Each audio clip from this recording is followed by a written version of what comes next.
विद्यानाम् आलयं करुणालयं नमामि भगवत्पादशङ्करं लोकशङ्करं शङ्करं शङ्कराचार्यं केशवं बादरायणं सूत्रभाष्यकृतौ वन्दे भगवन्तं पुनः पुनः नमामि गौडपादं च शङ्करं श्रीसुरेश्वरं स्वामिनं सच्चिदानन्दमिन्द्रं तं ज्ञानरूपिणे we have no ಕನ್ನಡದಲ್ಲಿ ಅಲ್ಲವೇ ಓಕೆ ಅಂದರೆ ಈ ಪ್ರಕ್ರಿಯೆ ತುರೀಯವನ್ನು ತಿಳಿಸುವಕ್ಕೆ ಅಧ್ಯಾರೋಪ ಅಪವಾದ ಪ್ರಕ್ರಿಯೆ ಹೇಗೆ ಕೆಲಸ ಮಾಡುತ್ತದೆ, ಮಾಂಡುಕ್ಯದಲ್ಲಿ ಸ್ವರೂಪವನ್ನು ಹೇಗೆ ತಿಳಿಸಿತೋ ಅದೊಂದು ಕ್ರಮವನ್ನು ಹೇಳಿದ್ದಾರೆ. ನಾವು ಅದರಲ್ಲಿ ಮೊದಲನೇ ಹೆಜ್ಜೆ ವೈಶ್ವಾನರವನ್ನು ಅಧ್ಯಾರೋಪ ಮಾಡುವುದು. ಜಾಗರಿತೆ ತಾವತ್ ಆ ವಾಕ್ಯವನ್ನು ಓದಿ ಮುಂದುವರಿಯೋಣ. ಸರ್ವ ಪ್ರಪಂಚ ಸಾಕ್ಷಿ ವೈಶ್ವಾನರ ಏವಾಸಿ, ನೀನು ವೈಶ್ವಾನರ ಎಂದು ಅಧ್ಯಾರೋಪ ಅಂದರೆ ತಿಳಿಸುವುದು, ಸೂಚಿಸುವುದು. ವಾಕ್ಯವು ನಿನ್ನನಿಗೆ ನೀನು ವೈಶ್ವಾನರ ಎಂದು ತನ್ನಲ್ಲಿರುವ ವೈಶ್ವಾನರ ಅನುಭವವನ್ನು ತೋರಿಸಿಕೊಡ್ತಾ ಇದೆ. ಅಂದರೆ ನಾವು ವೈಶ್ವಾನರ ಅನುಭವ ಕಡೆ ನಿಮ್ಮಲ್ಲಿ ಇಲ್ಲದ ವೈಶ್ವಾನರ ಅಲ್ಲ, ಮೊದಲೇ ಇದೆ. ಎಲ್ಲರೂ ವೈಶ್ವಾನರ ಹಾಗೇ ಇದ್ದಾರೆ. ಆ ವೈಶ್ವಾನರ ಕಡೆಗೆ ದೃಷ್ಟಿಯನ್ನು ತಿರುಗಿಸುವುದು ಒಂದು ಅವಸ್ಥಾಂತರ್ಗತವಾದ ಒಂದು ವ್ಯಕ್ತಿ ಅಭಿಮಾನ ಬಿಡುವುದು, ಎರಡು ಒಟ್ಟಿಗೆ ಆಗುತ್ತವೆ. ಅಂದರೆ ಎಷ್ಟೆಷ್ಟು ವ್ಯಕ್ತಿದೇಹ, ವ್ಯಷ್ಟಿಂದ್ರಿಯಗಳು, ವ್ಯಷ್ಟಿ ಅಭಿಮಾನ ಕರಗಿ ಹೋಗುತ್ತಾ ಇರುತ್ತದೋ, ಕರ್ತೃತ್ವ ಭೋಕ್ತೃತ್ವ ಎಷ್ಟೆಷ್ಟು ಕರಗಿ ಹೋಗುತ್ತದೋ ಅಷ್ಟಷ್ಟು ವೈಶ್ವಾನರ ದೃಷ್ಟಿ ಸ್ಪಷ್ಟತೆ ಬರುತ್ತಾ ಇರುತ್ತದೆ. ಇದು ಒಟ್ಟಿಗೆ ಆಗುವುದಲ್ಲ, ಇನ್ಸ್ಟ್ಯಾಂಟ್ಲಿ. ಅದು ಅತ್ಯಂತ ಶುದ್ಧ ವೈರಾಗ್ಯ, ಕರ್ಮಯೋಗ, ಈಶ್ವರ ಭಕ್ತಿ ತುಂಬಾ ಶುದ್ಧವಾಗಿ ಮೇಲೆ ಮಟ್ಟದ ಇರುವವರಿಗೆ ಒಂದು ಸಲ ಕೇಳಿದ್ದರೆ ವೈಶ್ವಾನರ ಭಾವ, ವೈಶ್ವಾನರ ದೃಷ್ಟಿ ಬಂದು ಬಿಡುತ್ತದೆ. ಮಿಕ್ಕ ಜನರಿಗೆ ವೈಯಕ್ತಿಕ ದೃಷ್ಟಿ ಹೆಚ್ಚು ಇರುವವರಿಗೆ ತುಂಬಾ ಮನನ ಮಾಡಬೇಕಾಗ್ತಾ ಇದೆ. ಅಂತರ್ಮುಖವಾಗಬೇಕು, ವೈರಾಗ್ಯ ಪಡೆಯಬೇಕು, ಕರ್ಮಯೋಗ ಭಕ್ತಿ ಆದಿ ಮಾಡಬೇಕು. ಆವಾಗ ಧ್ಯಾನಾದಿಗಳು ಅಭ್ಯಾಸ ಮಾಡಬೇಕು. ಆವಾಗ ವ್ಯಕ್ತಿತ್ವ ಅಭಿಮಾನ ಬಿಟ್ಟು ಒಟ್ಟು ಅವಸ್ಥಾ ಅರಿವು ಅನುಭವದಲ್ಲಿ ಗೊತ್ತಾಗ್ತದೆ. ಅದರಿಂದ ಸರ್ವ ಪ್ರಪಂಚ ಸಾಕ್ಷಿ ವೈಶ್ವಾನರ ಏವಾಸಿ ಇತಿ ವೈಶ್ವಾನರತ್ವ ಅಧ್ಯಾರೋಪಣೇನ, ತನ್ನನ್ನು ವೈಶ್ವಾನರ ಎಂದು ತಿಳಿಸುವುದರಿಂದ ಶಾರೀರತ್ವಾತ್ ವ್ಯಾವರ್ತಯತಿ. ಶಾರೀರ ಅಂದ್ರೆ ವ್ಯಕ್ತಿ, ತನ್ನ ವ್ಯಕ್ತಿತ್ವ ಅಭಿಮಾನ ಕರ್ತೃ. ನಿನ್ನೆಯ ಪಾಠ ಎಲ್ಲ ಸಂಧೆ ಪಾಠಗಳೆಲ್ಲ ಇದೇ ವಿಸ್ತಾರವಾಗಿ ಚರ್ಚೆ ಮಾಡಿದ್ದೇವೆ. ಅಂದ್ರೆ ವ್ಯಕ್ತಿ ಅಂದ್ರೆ ಯಾರು? ಯಾಕಂದ್ರೆ ಕೆಲವರು ಹೊಸ ಜನರು ಇದ್ದಾರೆ, ಕೆಲವು ಹಿಂದಿನ ಸೀನಿಯರ್ ವಿದ್ಯಾರ್ಥಿಗಳಿದ್ದಾರೆ. ಈಗ ಎಲ್ಲರಿಗೂ ಆಗಲಿ ಎಂದು ನಿನ್ನ ಸ್ವಲ್ಪ ಅದು ಡೀಟೇಲ್ ಆಗಿ ಹೇಳಿದ್ದೀನಿ. ಕರ್ತೃಭೋಕ್ತೃ ಭಾವವನ್ನು, ಕರ್ತೃಭೋಕ್ತೃ ಜ್ಞಾತೃ ಭಾವ ವಿವರವಾಗಿ ಹೇಳಿದ್ದೀನಿ. ಅದು ಹೇಗಿರುತ್ತದೆ, ಅದನ್ನು ಹೇಗೆ ಕರಗಿಸಬೇಕು. ವೈರಾಗ್ಯ, ಭಕ್ತಿ, ಅಂತರ್ಮುಖತೆ ಇವುಗಳಿಂದಲೇ ಈ ಕರ್ತೃತ್ವ ಭೋಕ್ತೃತ್ವ ಅಭಿಮಾನ ಕರಗಿ ಹೋಗ್ತದೆ. ಅಂದರೆ ಭೋಗ ವಿಷಯದಲ್ಲಿ ಅಭಿಮಾನ ಕರಗಿ ಹೋಗಬೇಕು, ಭೋಗಾಸಕ್ತಿ ಹೆಚ್ಚು ಅಲ್ಲ.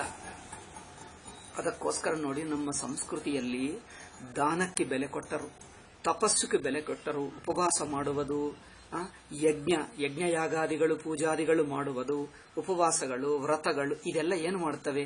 ಇಂದ್ರಿಯ ನಿಗ್ರಹ, ಮನೋನಿಗ್ರಹ. ಇಂದ್ರಿಯ ನಿಗ್ರಹ, ಮನೋನಿಗ್ರಹ ಒಂದು ವಿಚಿತ್ರ ಸ್ಥಿತಿ.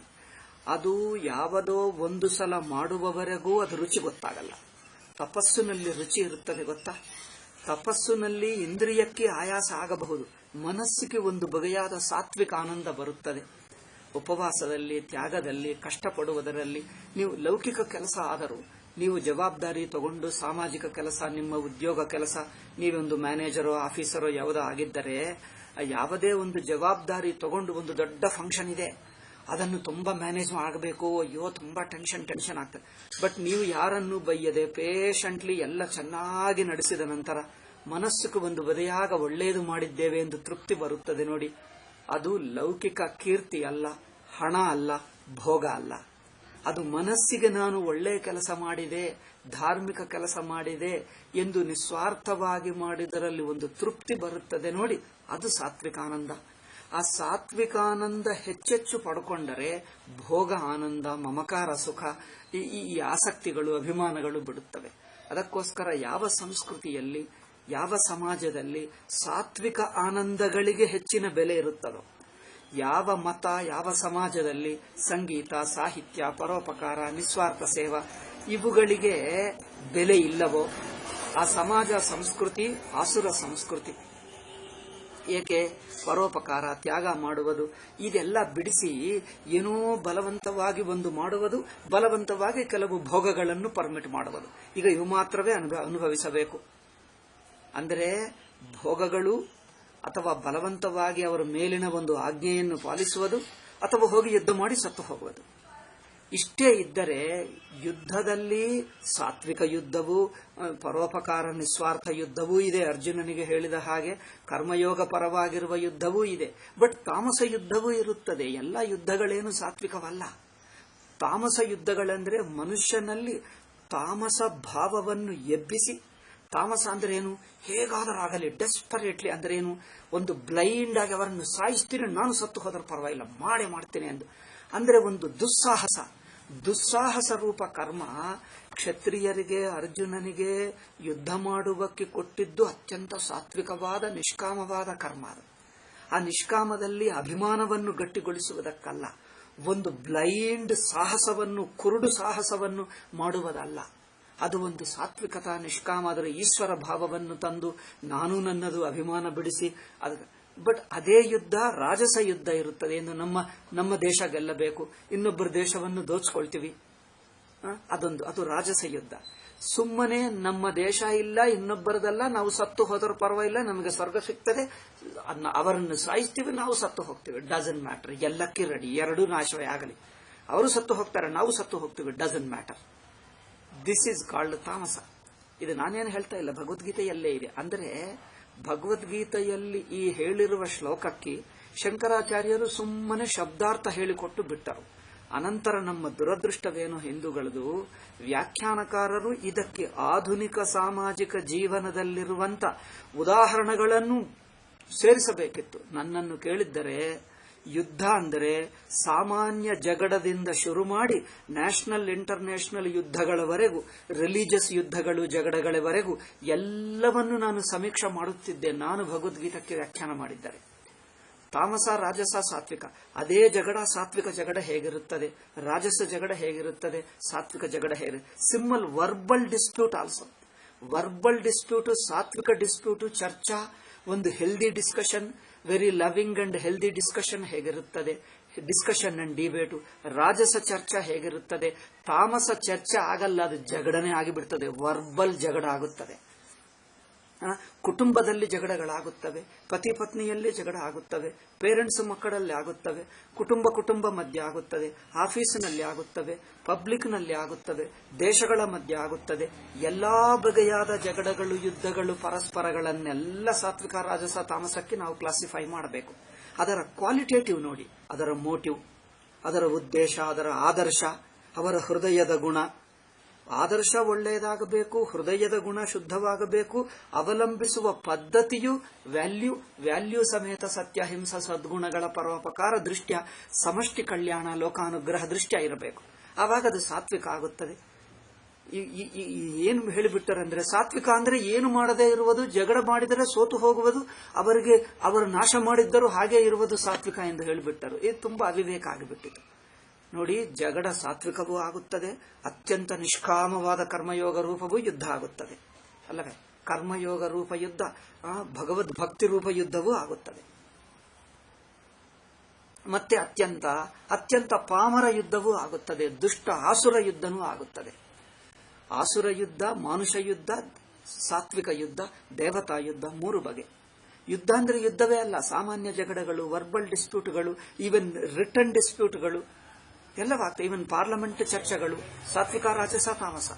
ಪಾರ್ಲಿಮೆಂಟ್ ಚರ್ಚಾ ಸಾತ್ವಿಕ ಯಾವಾಗ, ರಾಜಸ ಯಾವಾಗ, ತಾಮಸ ಯಾವಾಗ? ಸೊ ಭಗವದ್ಗೀತಾ ಹೇಳಿರುವ ಅತ್ಯುತ್ತಮವಾದ ಅದ್ಭುತವಾದ ಪ್ರಿನ್ಸಿಪಲ್ಸ್ ಅನ್ನು ನಮ್ಮ ಜೀವನಕ್ಕೆ ಅಪ್ಲೈ ಮಾಡು. This will be an excellent commentary. ಈಗ ನಾನು ಹೇಳಿದ್ದು ಮಾಡಿದ್ದಾರೆ, ಲೈಫ್ಗೆ ಅಪ್ಲೈ ಮಾಡ್ತಾ ಇಲ್ಲ. ಹಿಂದೂ ಮತದಲ್ಲಿ, ಭಗವದ್ಗೀತದಲ್ಲಿ, ಉಪನಿಷತ್ತುಗಳಲ್ಲಿ, ಪುರಾಣಗಳಲ್ಲಿ ಹೇಳಿರುವ ನಿಗೂಢ ಭಾವಗಳನ್ನು we are applying into ಕೇವಲ ಆಧ್ಯಾತ್ಮಿಕ ಮೋಕ್ಷ ಸಾಧನಕ್ಕೆ ಅನ್ವಯಿಸ್ತಾ ಇದ್ದೇವೆ. ಲೈಫ್ಗೆ ಅಪ್ಲೈ ಮಾಡ್ತಾ ಇಲ್ಲ. ದೆನ್ ಈವನ್ ಮ್ಯಾನೇಜ್ಮೆಂಟ್ ಪ್ರಾಬ್ಲಮ್ಸ್ಗೆ ಪ್ರತಿಯೊಂದಕ್ಕೆ ಅಮೆರಿಕಾದಲ್ಲಿ ಏನು ಹೇಳಿದೆ, ಅಮೆರಿಕಾನಿಂದ ಮ್ಯಾನೇಜ್ಮೆಂಟ್ ಕೋರ್ಸ್ ತರುತ್ತಾ ಇದ್ದಾರೆ. ಬಟ್ ನಮ್ಮ ಶಾಸ್ತ್ರಗಳಲ್ಲಿವೆ ಏನಿಲ್ಲ ಹೇಳುತ್ತಾರೆ. ಒಬ್ಬನು ಅವನು ತೆಲುಗು ಅವನೇ, ಅವರು ಬೆಂಗಳೂರಿನಲ್ಲಿ ವಾಸ ಮಾಡುತ್ತಿದ್ದ, ನಾನು ಹೈದರಾಬಾದ್ನಲ್ಲಿರುವಾಗ ಒಂದು ಹುಡುಕುತ್ತಾ ಹುಡುಕುತ್ತಾ ಹುಡುಕುತ್ತಾ ಅನೇಕ ಸ್ವಾಮಿಗಳನ್ನು ಹುಡುಕುತ್ತಾ ಒಂದು ಆಶ್ರಮಕ್ಕೆ ಬಂದರು. ಅದು ವೆಬ್ಸೈಟ್ ನೋಡಿಕೊಂಡು ಬಂದರು. ಬಂದಾಗ ಅವರು ಹೇಳ್ತಾರೆ, ನನಗೆ ಮ್ಯಾನೇಜ್ಮೆಂಟ್ಗೆ ಬೇಕಾಗಿರುವ ಐಡಿಯಾಸ್ ಬೇಕು ನನಗೆ, ಅದೆಲ್ಲ ಹೇಳಿದ್ದಾರೆ. ನಾನು ಹೇಳಿದ್ದೀನಿ, ಮಹಾಭಾರತ ನೋಡಿ ಬೇಕಾದಷ್ಟು ಪ್ರಿನ್ಸಿಪಲ್ಸ್ ಇವೆ ಅಂದ್ರೆ ಅವ್ರೇನು ಹೇಳ್ತಾನೆ ಗೊತ್ತಾ, it is not very deep Swamiji ಎಂದು ಹೇಳ್ತಾನೆ. ಅಮೆರಿಕಾದಲ್ಲಿ ತುಂಬಾ ಡೀಪ್ ಇತ್ತಂತೆ. ಏನು ಹೇಳಬೇಕಾ ನಮ್ಮ ಜನರಿಗೆ? ಮಹಾಭಾರತವನ್ನು ಸಾಂಪ್ರದಾಯಿಕ ಗುರುಮುಖದಿಂದ ನೋಡು, ಅದರಲ್ಲಿ ಎಷ್ಟು ಡೆಪ್ತ್ ಇದೆಯೋ ನಿಮಗೆ ಗೊತ್ತಾಗ್ತದೆ. ಅದು ಅಧ್ಯಯನವೇ ಇಲ್ಲ. ಇವರೇನೋ ಮಕ್ಕಳ ರಾಮಾಯಣ ಓದಿಕೊಂಡು ರಾಮಾಯಣ ಅನ್ಕೊಂಡರು, ಮಕ್ಕಳ ಮಹಾಭಾರತ ಓದಿಕೊಂಡು ಮಹಾಭಾರತ ಅನ್ಕೊಂಡರು. ಅದರಲ್ಲಿ ಎಷ್ಟು ಸೂಕ್ಷ್ಮವಾದ ನಿಗೂಢವಾದ ಐಡಿಯಾಸ್ ಇವೆ ಅದು ಗೊತ್ತೇ ಇಲ್ಲ, ಅದು ಹೇಳುವರು ಇಲ್ಲ. ಆದ್ದರಿಂದ ಪ್ರತಿಯೊಂದಕ್ಕೂ we are only depend. America ಅವ್ರು ಏನು ಹೇಳ್ತಾನೋ ಗೊತ್ತಾ, ಅವರು ಮ್ಯಾನೇಜ್ಮೆಂಟ್ ಹೆಸರಿನಿಂದ ಬೈಬಲ್ನಲ್ಲಿ ಕೆಲವು ವಾಕ್ಯಗಳನ್ನು ತಂದು ಬೈಬಲ್ ಬೇಸ್ಡ್ ಮ್ಯಾನೇಜ್ಮೆಂಟ್ ಎಂದು ಒಂದು ಹೊಸ ಕೋರ್ಸ್ ಶುರು ಮಾಡಿದ್ದರು. ಆವಾಗ ನನಗೆ ಅನಿಸಿತು, ವೈ ನಾಟ್ ವಿಡು ನಮ್ಮವನು ಭಗವದ್ಗೀತಾ ಎಂದು. ಈಗ ಹುಡುಕುತ್ತಾ ಹೋದರು. ಯಾರಾದರೂ ಹೇಳ್ತಾರ, ಎಲ್ಲಾ ಸ್ವಾಮಿಗಳು ಗುರುಗಳ ಹತ್ತಿರ ಹೋಗು, they will teach you Bhagavad Gita for moksha sadhana. ಲೈಫ್ಗೆ apply ಮಾಡಲ್ಲ, ಸಾಮಾನ್ಯ ಜೀವನಕ್ಕೆ ಅಪ್ಲೈ ಮಾಡಲ್ಲ. ಆದ್ದರಿಂದ ಅವರು ಹುಡುಕಿದ್ದರು. ನಾನು ಹೇಳಿದ್ದೀನಿ ಮಹಾಭಾರತದಲ್ಲಿದೆ. ಅದೇ ಒಂದು ಮಾತು ಮತ್ತೆ ಡಿಂಟ್ ಮೀಟ್ ವಿ. ಅವರು ಯಾರೋ ಬೇರೆ ಸ್ವಾಮೀಜಿಯನ್ನು ಭೇಟಿ ಮಾಡುವಕ್ಕೆ ಬಂದರು. ಜಸ್ಟ್ ಏನೋ 5-10 ಮಿನಿಟ್ಸ್ ಏನೋ ಭೇಟಿ ಮಾಡಿದ್ದೆ. ಈಗ ಅಷ್ಟೇ ಬಿಟ್ಟೆ ಅವರಿಗೆ. ಈಗ ನಾನು ಎಲ್ಲಿ ಹೇಳುವುದು. ಆದ್ದರಿಂದ ಮಹಾಭಾರತದಲ್ಲಿ, ರಾಮಾಯಣದಲ್ಲಿ, ಇನ್ನು ಕೆಲವು ಪುರಾಣಗಳಲ್ಲಿ ನಿಗೂಢವಾದ ಪ್ರಿನ್ಸಿಪಲ್ಸ್ ಇವೆ. ಸಾತ್ವಿಕ, ತಾಮಸ, ರಾಜಸ. ಇದು ಗೊತ್ತಿಲ್ಲದೆ ಇರುವುದರಿಂದ ಜನರಿಗೇನಾಗ್ತಾ ಇದೆ, ನಮ್ಮ ಭಗವದ್ಗೀತಾ ಅಂದ್ರೆ ಕೇವಲ ಪಾರಾಯಣ ಮಾಡುವುದು ಅಥವಾ ಎಲ್ಲಾ ಬ್ರಹ್ಮ ಎನ್ನುವುದು ಮಿಥ್ಯ ಹೇಳಿ ಸನ್ಯಾಸಿ ಆಗುವುದು. ಭಗವದ್ಗೀತಾ ಅಂದ್ರೆ ಏನು? ಸನ್ಯಾಸಿಗಳಾಗುವುದು ಅಥವಾ ಎಲ್ಲಾ ಬ್ರಹ್ಮ ಎಂದು ಹೇಳುವುದು ಮೋಕ್ಷಕ್ಕೆ ಮಾತ್ರ. ಅಲ್ಲಿಗೆ ಮೋಕ್ಷ ಎಂದು ಒಪ್ಪಿಕೊಂಡ ನಂತರ ಈಗ ಬೇರೆ ಯಾವುದು ಮಾತಾಡಲೇಬಾರದು. ಮಾತಾಡಿದರೆ ಏನೆಲ್ಲ ರಾಜಕೀಯ ಮಾತಾಡ್ತಾರೆ ಸ್ವಾಮೀಜಿ, ಕೇವಲ ಮೋಕ್ಷ ಬಿಟ್ಟು ಯಾವುದು ಮಾತಾಡಬಾರದು ಹೀಗೆ ಹೇಳ್ತಾರೆ. ಆದ್ದರಿಂದ ಏನಾಗ್ತಾ ಇದೆ, ಇದರಲ್ಲಿರುವ ಸಾತ್ವಿಕತಾ ಎಲ್ಲಿ ಹೇಗಿರುತ್ತದೆ ಎಂಬುದು ಸೂಕ್ಷ್ಮವಾಗಿ ಅಲ್ಲಿ ಪ್ರಿನ್ಸಿಪಲ್ಸ್ ಇವೆ. ಯುಡು ಮನನ, ಅದಕ್ಕೆ ಎಕ್ಸಾಂಪಲ್ಸ್, ಜೀವನದ ಅನುಭವಗಳು, ಘಟನೆಗಳು ಸಿಗ್ತವೆ. ಶಂಕರರು ಎಷ್ಟು ಬ್ರೀಫ್ ವ್ಯಾಖ್ಯಾನ ಮಾಡಿದ್ದರು, ಶಬ್ದಾರ್ಥ ಬಿಡಿಸಿದ್ದರು, ಅಷ್ಟೇ ಇಟ್ಕೊಂಡರು. Nobody wants to do any ವ್ಯಾಖ್ಯಾನ. ಈಚ್ ಪಾಯಿಂಟ್ ಕಿ ಹುಡುಕು, ಒಂದು ಕಡೆ ಅಲ್ಲ. Individual life, family life, social life, political life, national life, international life, ಇಷ್ಟು 5-6 ಹಂತಗಳಲ್ಲಿ ಹುಡುಕುವ ಉದಾಹರಣೆಗಳು ಸಿಗ್ತವೆ. ಪ್ರತಿಯೊಂದಕ್ಕೆ ಪ್ರತಿ ಕೈಂಡ್ ಆಫ್ ಜಗಡೆಯನ್ನು ಒಂದು ಕಡೆ ಸೇರಿಸು. ಪಾಂಡಿತ್ಯ ರೂಪ ಜಗಡ, ಫಿಲಾಸಫಿಗಳ ಜಗಡ ಅಂದ್ರೆ ವಾದ, ಫಿಲಾಸಫಿಗಳ ಜಗಡ, ವಾದ, ಸಾಹಿತ್ಯಕಾರರ ವಾದ, ದೆನ್ ಪೊಲಿಟಿಷಿಯನ್ಸ್ ಜಗಡ ಅಲ್ಲವೇ. ಆ ಬೀದಿಗೆ ಬರುವುದು, ಪ್ರೊಟೆಸ್ಟ್ ಮಾಡುವುದು. ಅದರಲ್ಲಿ ಪ್ರೊಟೆಸ್ಟ್ ಮಾಡುವುದು ಕೆಟ್ಟದಲ್ಲ, ಬೀದಿಗೆ ಬರಲಿ, ತಪ್ಪಿದ್ದರೆ ಪ್ರೊಟೆಸ್ಟ್ ಮಾಡಲಿ. ಬಟ್ ಪ್ರೊಟೆಸ್ಟ್ ಮೆಥಡು, ಪ್ರೊಟೆಸ್ಟ್ ಉದ್ದೇಶ, ಸಾತ್ವಿಕ ಭಾವವ, ರಾಜಸವ, ತಾಮಸವ, ಅದು ನೋಡಬೇಕು. ಈ ಶಹೀನ್ ಬಾಗ್ ಪ್ರೊಟೆಸ್ಟ್ಗಳು, ಇನ್ನೇನು ಪ್ರೊಟೆಸ್ಟ್ಗಳು, ಬಗೆ ಪ್ರೊಟೆಸ್ಟ್ಗಳು ನಡೆಯುತ್ತವೆ.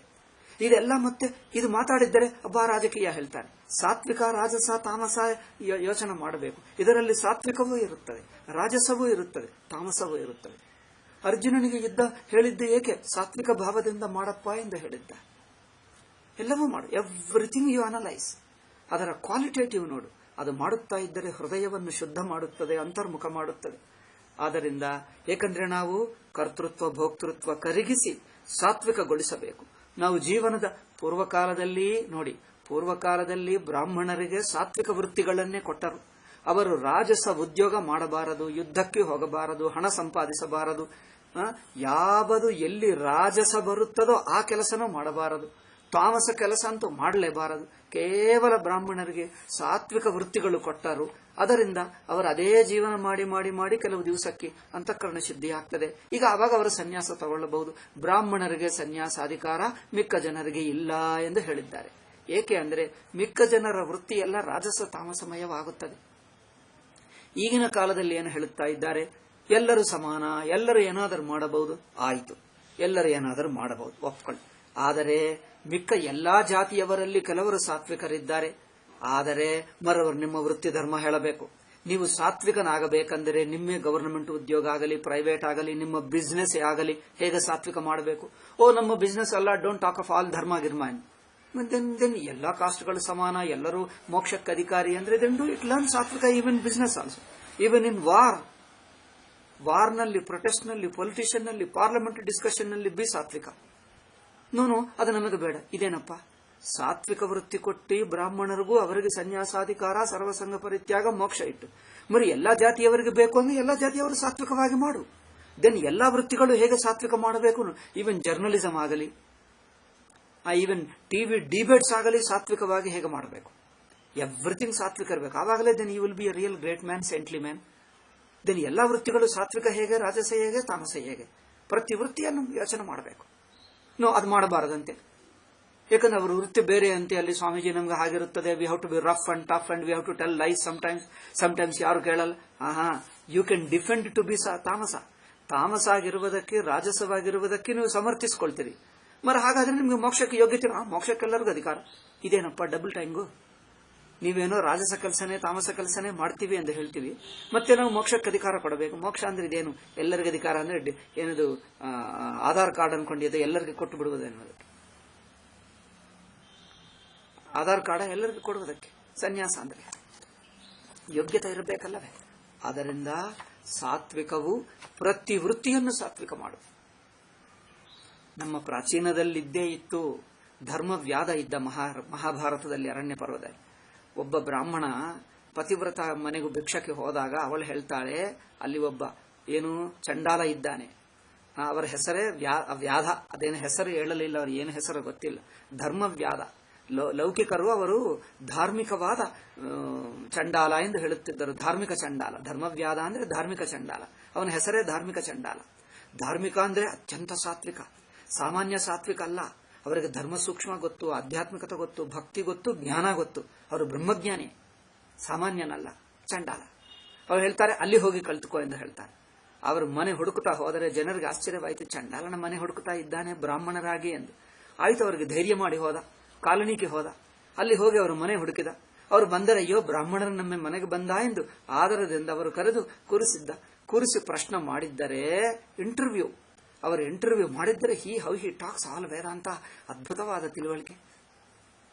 ಅಂದರೆ ಅವನ ವೃತ್ತಿ ಏನೋ ಗೊತ್ತಾ, ಕಟುಕ. ಮಾಂಸವನ್ನೇನು, ಪ್ರಾಣಿಗಳನ್ನು ಸಾಯಿಸುವುದು, ಮಾಂಸ ಸೇಲ್ ಮಾಡುವುದು. ಮಾಂಸ ಸೇಲ್ ಮಾಡುತ್ತಾ ಅವರು ಎಷ್ಟು ಸಾತ್ವಿಕನು, ಸಜ್ಜನನು, ಆಧ್ಯಾತ್ಮಿಕವಾದಿ ಬ್ರಹ್ಮಜ್ಞಾನಿ ಇದ್ದಾನೆ ನೋಡಿ. ಸೊ ಚಂಡಾಲ ವೃತ್ತಿಯಲ್ಲಿಯೂ, ಮೋಸ್ಟ್ ಹಾರ್ಶ್ ವೃತ್ತಿಯಲ್ಲಿಯೂ ಸಾತ್ವಿಕತೆ ಇರಬಹುದು. ನೀವು ಎಲ್ಲಾ ವೃತ್ತಿಗಳೆಂದು ಹೇಳಿದ್ರಿ, then make it sure, make rules. If you want to be ಆಧ್ಯಾತ್ಮಿಕ ಸಾಧಕ, ಎಲ್ಲಾ ಜಾತಿ, ಎಲ್ಲಾ ವೃತ್ತಿಗಳು. ಇದು ಈ ಟೈಪ್ ಆಫ್ ಯೂಜಸ್. ನಮ್ಮ ವೃತ್ತಿ ನಮ್ಮ ವೃತ್ತಿ ಬೇರೆ, ನಮಗೆ we have to live among the people. ಯಾರೋ ಕುಡಿಯುತ್ತಾರೆ, ಯಾರೋ ಗುಂಡಗಳು ಬರುತ್ತಾರೆ, ಸ್ವಾಮೀಜಿ ನಿಮ್ಮ ಹೇಳಿದ್ದು ನಡೆಯಲ್ಲ ಹೇಳ್ತಾರೆ. Then why do you insist all castes are same, all castes are equally qualified for moksha? Then you can't follow satvika life. Then if all jati equal andre, then all caste ಗೆ, all ವೃತ್ತಿಗಳಿಗೆ ಸಾತ್ವಿಕ ಮಾಡಿಬಿಡು. ಅದು ಕಷ್ಟ. At least ಕೆಲವರಿಗಾದರೂ ಕೊಡು. ಯಾರಿಗೆ ಕೊಟ್ಟಿದ್ದೀವೋ ಅವರು ಮಾತ್ರ ಮೋಕ್ಷಕ್ಕೆ ಅಧಿಕಾರಿಗಳು, ಎಲ್ಲರಲ್ಲ. ಬ್ರಾಹ್ಮಣರಲ್ಲಿಯೂ ಈ ಕಾಲದಲ್ಲಿ ರಾಜಸ ವೃತ್ತಿಗಳು ಅವಲಂಬಿಸಿದ್ರೆ ಅವರ ಸಾತ್ವಿಕತೆ ಹೋಗುತ್ತದೆ. ಅವ್ರು ಏನು ಹೇಳಿದ್ದಾರೆ ಗೊತ್ತಾ, ಪೂರ್ವ ಕಾಲದಲ್ಲಿ ಒಂದು ರಾಜಸ ವೃತ್ತಿ, ಎಲ್ಲಿ ನಿಮಗೆ ಹಣ ಮೋಸ ಮಾಡುವಂತ ವೃತ್ತಿ ಅವಲಂಬಿಸಬಾರದು. ಪ್ಯೂರ್ಲಿ ಸಾತ್ವಿಕವಾದ ವೃತ್ತಿ ಇರಬೇಕು. ಯಾವುದೇ ವಸ್ತು ಮಾರಬೇಕಾದರೂ ಬಿಸಿನೆಸ್ ಮೋಟಿವ್ನಿಂದ ಮಾರಬಾರದು, ವ್ಯಾಪಾರ ದೃಷ್ಟಿಯಿಂದಲೇ ಮಾರಬಾರದು. ಏನೋ ವಸ್ತು ಕೊಡ್ತೀನಿ, ನನಗೂ ಏನಾದರೂ ದಕ್ಷಿಣ ಹಾಗೆ ಕೊಡಿ ಎಂದು ಕೊಡಬೇಕಷ್ಟೇ. ಏನೋ ನನ್ನ ಹತ್ತಿರ ವಸ್ತು ಇದೆ, ಇದು ತಗೊಂಡು ನನಗೆ ಏನಾದರೂ ಕೊಡಿ. ಅವ್ರು ಕೊಟ್ಟಿದ್ದು ತಗೊಂಡು ಜೀವನ ನಿರ್ವಾಹ ಮಾಡಿಕೊಳ್ಳಬೇಕು. ಮೋರ್ ಲೈಕ್ ದಕ್ಷಿಣ ಆಗಿ ತಗೊಳ್ಳಬೇಕು. ಇವನ್ ವ್ಯಾಪಾರ ಮಾಡಿದ್ದಾರೆ. ಆವಾಗಲೇ ನಿಮ್ಮ ಧರ್ಮ, ನಿಮ್ಮ ಸಾತ್ವಿಕ ಧರ್ಮ, ಬ್ರಾಹ್ಮಣ ಧರ್ಮ ನಿಲ್ಲುತ್ತದೆ. ನೀವು ಆಧ್ಯಾತ್ಮಿಕಕ್ಕೆ ಯೋಗ್ಯರಾಗ್ತೀರಿ. ಹಾಗೆ ನಮ್ಮ ಕರ್ತೃತ್ವ ಭೋಗಗಳು ಅಷ್ಟೇ ಶಾಸ್ತ್ರ ಸಮ್ಮತ ಭೋಗಗಳೇ ಇರಬೇಕು. ಕೆಲವು ಭೋಗಗಳು ಶಾಸ್ತ್ರ ಪರ್ಮಿಷನ್ ಕೊಟ್ಟರೂ ಬಿಡುವಕ್ಕೆ ಅಭ್ಯಾಸ ಮಾಡಬೇಕು. ತಪಸ್ಸು ಅದರಲ್ಲಿ ತ್ಯಾಗ, ಸಾತ್ವಿಕ ಪ್ರೇಮದಿಂದಲೇ ಭೋಗಗಳು ಬಿಡಬೇಕು. ಸಾತ್ವಿಕ ಪ್ರೇಮ ನಿಸ್ವಾರ್ಥ ಪ್ರೇಮವನ್ನು ಕಲಿಯುತ್ತಾ ಅಭ್ಯಾಸ ಮಾಡುತ್ತಾ ಅದರಲ್ಲೇ ಒಂದು ಮಾನಸಿಕ ತೃಪ್ತಿ ಬಂದರೆ ಭೋಗಬುದ್ಧಿ ಬಿಡುತ್ತಾರೆ. ಹಾಗೆ ಮಾಡಿರುವವನು, ಜೀವಿಸಿರುವವನು ಕರ್ತೃತ್ವ ಭೋಕ್ತೃತ್ವ ಅಭಿಮಾನ ಬಿಟ್ಟು ಶಾರೀರ ಆತ್ಮ ಅಂದರೆ ಅವಸ್ಥ ಒಳಗಿನ ವ್ಯಕ್ತಿತ್ವ ಬಿಟ್ಟು ವೈಶ್ವಾನರವನ್ನು ತಿಳಿಯುವಕ್ಕೆ ಸುಲಭವಾಗುತ್ತದೆ. ಇಲ್ಲದಿದ್ದರೆ ಆಗಲ್ಲ. ಅದಕ್ಕೋಸ್ಕರ ಹೇಳಿದರು ಗೊತ್ತಾ ಬ್ರಾಹ್ಮಣರಿಗೆ, ಯಾರ್ಯಾರಿಂದ ದಕ್ಷಿಣ ಕೊಟ್ಟರೂ ತಗೊಳ್ಳಬೇಡ, ಇನ್ನೊಬ್ಬರು ಹಣ ಕೊಟ್ಟರೂ ತಗೊಳ್ಳಬೇಡ, ವಸ್ತ್ರ ಕೊಟ್ಟರೂ ತಗೊಳ್ಳಬೇಡ, ಊಟ ಅಂದ್ರೆ ಧಾನ್ಯ ಕೊಟ್ಟರು ಯಾರ್ಯಾರಿಂದಲೂ ತಗೊಳ್ಳಬೇಡ.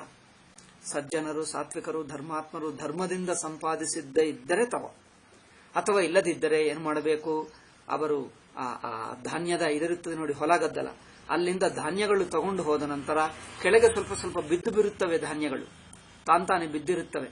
ಆ ಧಾನ್ಯಗಳನ್ನು ಒಂದೊಂದು ಏನ್ ಮಾಡಬೇಕು, ಒಂದೊಂದು ಪಿಕ್ಕಪ್ ಮಾಡಿ ತಗೊಂಡು ಬಂದು ಅದರಿಂದ ಜೀವಿಸಬೇಕು ಹೇಳಿದರೆ. ಉಂಚವೃತ್ತಿ, ಏಕೆ, ಯಾರನ್ನು ಹಿಂಸಿಸುವಂತ ವೃತ್ತಿ ಮಾಡಬಾರದು, ಯಾರಿಗೆ ಅನ್ಯಾಯ ಮಾಡುವಂತ ವೃತ್ತಿ ಮಾಡಬಾರದು. ದೊಡ್ಡ ತಪಸ್ಸು ಅದು. ಅಂತವರಿಗೆ ಮೋಕ್ಷಾಧಿಕಾರ, ಅಂತವರಿಗೆ ಸನ್ಯಾಸಾಧಿಕಾರ ಕೊಟ್ಟರು. ಈ ಕಾಲದಲ್ಲಿ ಎಲ್ಲರಿಗೆ ಅಂದರೆ ಎಲ್ಲ ವೃತ್ತಿಗಳಲ್ಲಿ ಒಂದು ವಿಂಗ್ ಇಟ್ಕೊಂಡು, ವಿಂಗ್, ಇಂಗ್ಲಿಷ್ ವಿಂಗ್ ಅಂದ್ರೆ ಒಂದು ಸೆಕ್ಷನ್ ಅಲ್ಲಿ ಪ್ಯೂರ್ಲಿ ಸಾತ್ವಿಕ. ನಿಮ್ಮ ಯಾವ ವೃತ್ತಿ ಆಗಲಿ, ಈವನ್ ಗವರ್ನಮೆಂಟ್ ವೃತ್ತಿ ಆಗಲಿ, ರಫ್ ವೃತ್ತಿ ಆಗಲಿ, ರೂಢ್ ಆಗಿ ಮಾತಾಡುವ ವೃತ್ತಿ ಆಗಲಿ, ಜಸ್ಟ್ ಬಿ ಸಾತ್ವಿಕ, then only it is possible. Okay, ವ್ಯಕ್ತಿತ್ವ ಬುದ್ಧಿಯನ್ನು ಕರಗಿಸಿ ವೈಶ್ವಾನರ ಕಡೆಗೆ ದೃಷ್ಟಿ ತಿರುಗಿಸು. ಎಷ್ಟೆಷ್ಟು ನೀವು ನಿಸ್ವಾರ್ಥವಾದ ನಿರ್ಮಲವಾದ ಭಾವ ಬರುತ್ತಾ ಇರುತ್ತದೋ, ನಾನು ಎಂಬ ಅಭಿಮಾನ ಕರಗಿ ಹೋಗಿ ಇಡೀ ಅವಸ್ಥವನ್ನು ನೋಡುತ್ತಾ ಇದ್ದೇನೆ, ನಾನು ಎಂಬ social identity, economic identity, political identity ಮರೆತು ಹೋಗು. Don't be two conscious of your identity. ಇದು ಎಷ್ಟೆಷ್ಟು ಬರುತ್ತದೋ ಅಷ್ಟೆಷ್ಟು ವೈಶ್ವಾನರ ಭಾವ ಸ್ಪಷ್ಟತೆಯಾಗುತ್ತದೆ. ಇಲ್ಲದಿದ್ದರೆ ಆಗಲ್ಲ. ವೈಶ್ವಾನರ ಭಾವ ಅಂದ್ರೆ ಒಟ್ಟವಸ್ಥ ನೋಡಿದಾಗ ವೈಯಕ್ತಿಕ ದೃಷ್ಟಿ ಸಿಂಪಲ್ ಆಗಿ ಬಿಡಬೇಕು. ಅಂದ್ರೆ ಜಸ್ಟ್ ವ್ಯವಹಾರಕ್ಕೆ, ಉದ್ಯೋಗಕ್ಕೆ, ಕುಟುಂಬಕ್ಕೆ ಎಷ್ಟು ಬೇಕೋ ಅಷ್ಟೇ ಮೇಲೆ ಇರುತ್ತದೆ. ಅದನ್ನ ಅಷ್ಟು ಅಭಿಮಾನ ಪಟ್ಕೊಳ್ಳಲ್ಲ. ಸುಮ್ಮನೆ ಕರ್ತವ್ಯ ಮಾಡ್ತಾನೆ, ಲೋಕ ವ್ಯವಹಾರ ನಡೆಸ್ತಾನೆ, ತಾನು ಮಾತ್ರ ಯಾವುದೂ ಅಲ್ಲ ಎಂದು ಭಾವದಲ್ಲಿರುತ್ತಾನೆ. ಅದು ಬೇಕು. ಮುಖ್ಯವಾಗಿ ಗೃಹಸ್ಥ ಧರ್ಮದಲ್ಲಿದ್ದ ವೇದಾಂತ ಕೇಳುವವರಿಗೆ ಒಂದು ಬಗೆಯಾದ ಮಾನಸಿಕ ಸನ್ಯಾಸವಾಗಲೇಬೇಕು. ಒಂದು ಬಗೆ ಅಂದ್ರೆ ಸನ್ಯಾಸಿ ಆಗದಿದ್ದರೂ ಸನ್ಯಾಸಿ ಹಾಗೆ ಜೀವಿಸುವ ಜೀವನ, ಸನ್ಯಾಸಿ ಹಾಗೆ ಮೌಲ್ಯಗಳು, ಸನ್ಯಾಸಿ ಹಾಗೆ ಹೃದಯ, ಸನ್ಯಾಸಿ ಹಾಗೆ ಜೀವನ ಒಂದಾಗಬೇಕು. ಅಂದ್ರೆ ಸಣ್ಣ ವಿಷಯಕ್ಕೆ ಜಗಳಕ್ಕೆ ಹೋಗುವುದು, ಸಣ್ಣ ವಿಷಯಕ್ಕೆ ಹಗೆ ಇಟ್ಕೊಳ್ಳುವುದು, ವೆಂಜನ್ಸ್ ಇಟ್ಕೊಳ್ಳುವುದು, ಅಷ್ಟುವರೆಗೂ ಹೋಗಬಾರದು. ಎಷ್ಟೋ ಕ್ಷಮಾಶೀಲ, ಸಹನಶೀಲತಾ ಇಟ್ಕೊಳ್ಳಬೇಕು. ಯಾಕಂದ್ರೆ ಶತ್ರು ಮಿತ್ರ ಭಾವ ದ್ವೇಷ ಇಟ್ಕೊಂಡರೆ, ರಾಗದ್ವೇಷ ಗಟ್ಟಿಯಾದರೆ ಭೋಕ್ತೃತ್ವ ಕರ್ತೃತ್ವ ಗಟ್ಟಿಯಾಗ್ತದೆ. ವೈಶ್ವಾನರ ಬರಲ್ಲ. ವೈಶ್ವಾನರ ಭಾವ ಅಡ್ಡಿಯಾಗಿ you will become individual only. ಒಂದು ವ್ಯಕ್ತಿಯಾಗಿ ಅವಸ್ಥೆ ಒಳಗೆ ಇದ್ದು ಬಿಡ್ತೀರಿ. ಒಟ್ಟವಸ್ಥ ತಾನು ಎಂಬ ವೈಶ್ವಾನರ ಭಾವ, ಸಾಕ್ಷಿ ಭಾವ ಬರಲ್ಲ. ಅದಕ್ಕೆ ಅನುಗುಣವಾಗ ಜೀವನ ಬೇಕು.